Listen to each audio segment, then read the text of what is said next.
High ସାଙ୍ଗମାନେ, ଗୋଟେ story ଆପଣମାନେ ଶୁଣିଥିବେ ଗଧ କଥା। ବାପ ପୁଅ ଗଧ ଗଲେ ହାଟକୁ ଗଧ ବିକିବା ପାଇଁ। ବାପ ପୁଅ ଚାଲିଛନ୍ତି, ଗଧ ବି ଚାଲିଛି। ଠିକ୍ ଅଛି। ସେଠି କ'ଣ ହେଲା କି ଲୋକ କହିଲେ, ଦେଖନ୍ତି ବାପ ପୁଅ କେତେ ହୁଣ୍ଡା, ଗଧକୁ ଚଲାଉଛନ୍ତି ଅଥଚ ତା ଉପରେ ବସୁନାହାନ୍ତି, ନିଜେ ଚାଲିକି ଯାଉଛନ୍ତି। ସେଠୁ ବାପା କ'ଣ କହିଲା, ଗୋଟେ କାମ କରେ, ଲୋକ କହୁଛନ୍ତି ତୁ ବସି ପଡ଼େ।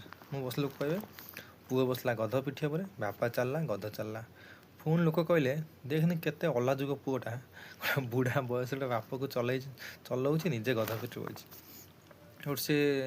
ସେ ସେଠୁ ଓହ୍ଲେଇ ପଡ଼ିଲା, ସେ ପୁଅଟା, ତା ବାପା ବସିଲା ଗଧ ପିଠି ଉପରେ।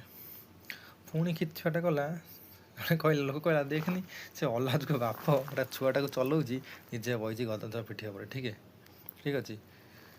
ସେଠୁ ବାପ ବୋଉ କହିଲେ କ'ଣ କରିବୁ, ଗୋଟେ କାମ କରେ, ଆଉ ଗଧ ବିକା ଦରକାର ନାହିଁ, ଗଧ ବି ଛାଡ଼ିଦିଏ। ଗଧ ଯାଉ, ଛାଡ଼ିକି ପଳେଇଲେ।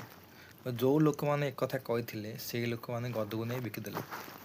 ଆର ମାନେ କ'ଣ କି, ଲୋକ କହିବେ ତମେ ଯାହା ବି କର, ଭଲ କାମ କର ଲୋକ କହିବେ, ଖରାପ କାମ କର ଲୋକ କହିବେ। ସେଥିପାଇଁ ନିଜ ମନେ ଯାହା କହୁଛି ସେୟା କର।